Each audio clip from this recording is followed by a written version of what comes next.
সবাইকে অনেক অনেক স্বাগত আপনাদের সবার প্রিয় সীমা ঘোষ ব্লগে। আজকে হলো বুধবার, আর সকাল সকাল উঠেই আজকে বেরিয়ে পড়েছি হাঁটতে, কারণ মর্নিং ওয়াক করার যে রেজুলেশনটা নিয়েছি সেটা করে যাব। তো হঠাৎ গরুর গাড়ি দেখে খুব ভালো লাগলো, বহুদিন পর দেখলাম। আর গ্রামের বাড়িতে আগে দেখতাম। তো যাই হোক, বাড়ি ফিরে এসে মিঠিকে স্কুলে পাঠিয়েছি, আর এখন করছি আমি ফ্রাইড রাইসের জোগাড়। আর এদিকে আজকে ফ্রাইড রাইস করব, তার সাথে একটু পনির বাটার মশলা করব, কারণ মেয়ের আবদার হয়েছে যে আমাকে ফ্রাইড রাইস করে খাইও।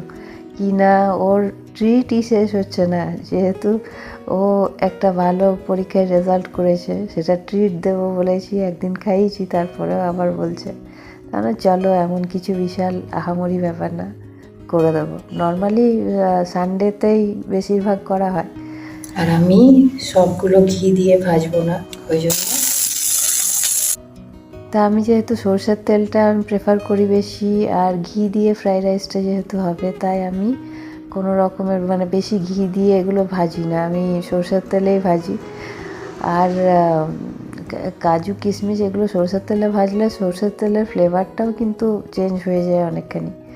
তো যাই হোক, এক এক করে ভেজে তুলে রাখি।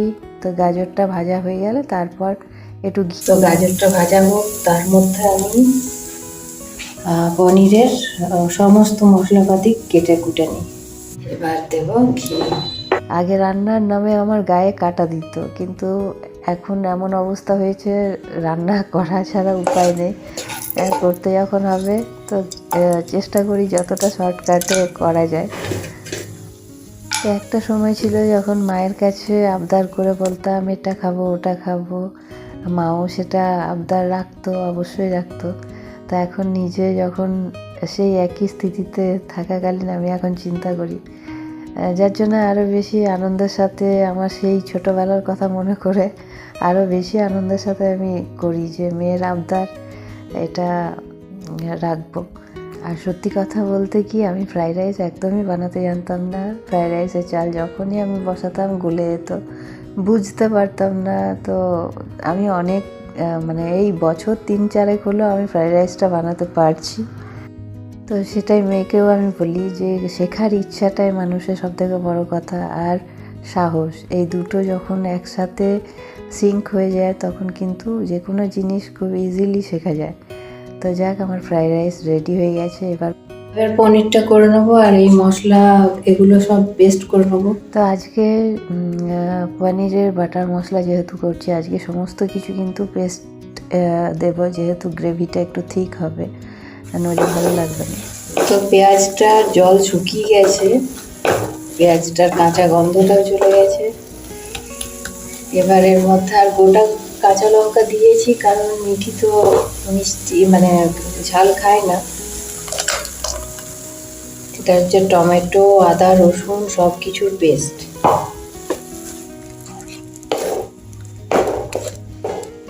তো একটু কাশ্মীরি লাল মির্চ পাউডার দিলাম, আর ধনে গুঁড়ো দিয়েছি, সেটা রেকর্ড করতে ভুলে গেছি।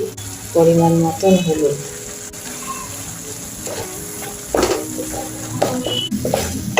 তো এটা তেল ছেড়ে এসেছে, এবার জল দিয়ে দেবো পরিমাণ মতো।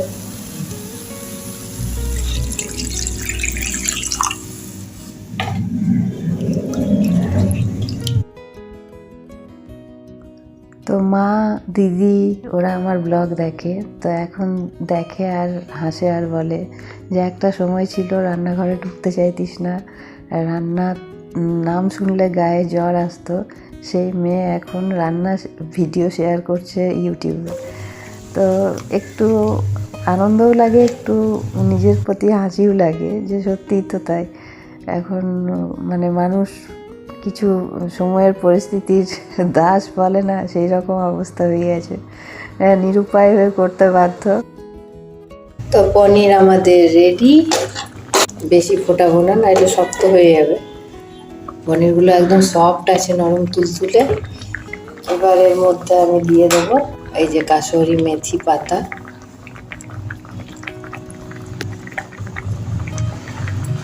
আর দিয়ে দেবো গরম মশলা।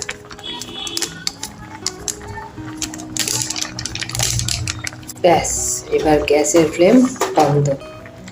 তো রান্নাবান্না কমপ্লিট হলো। এবার মিঠি স্কুল থেকে আসার অপেক্ষা।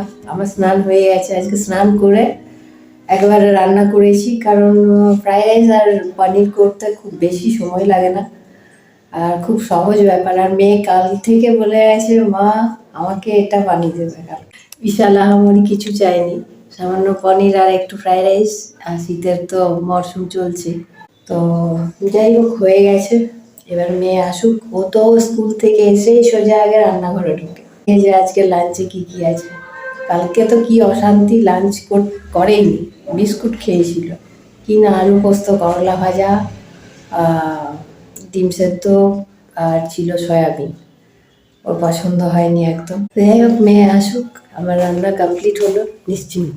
তো মিঠি স্কুল থেকে চলে এসেছে, আমি এবার খাবারটা ওকে দিয়ে আসি। আর এখনো একটু হালকা গরম করে নিলাম, নইলে তো। আর এই ফ্রাইড রাইস এমন জিনিস, একটু গরম গরম না হলে খেতেও ভালো লাগবে না।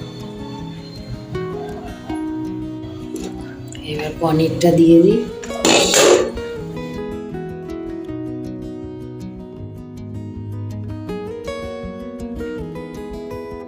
তো যাই হোক, এই খাবার রেডি করলাম। আর এই যে মেয়ে আমার, বলি না রান্নাঘরে এসে আগে দেখে, এই যে তোমার লাঞ্চ রেডি। আজকে কি? হ্যাঁ, তো যাক ওকে দিয়ে আসি, আমিও এবার খেয়ে নি। নাও, কেমন হয়েছে?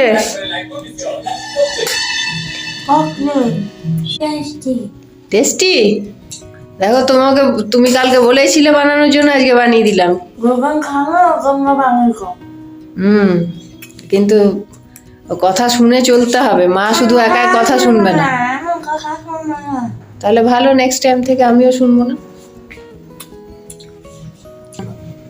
কি? ও, তাহলে মিঠি একদিন বানিয়ে দেখাবে আপনাদেরকে, তাই তো? টাইম পেলে। আচ্ছা, বিশাল টাইম ব্যস্ত মানুষ। যাক, টিফিন বক্সের কিছু খোঁজ খবর হলো? ব্যাগের ভেতরে যেটা আছে ওটাই খাচ্ছি।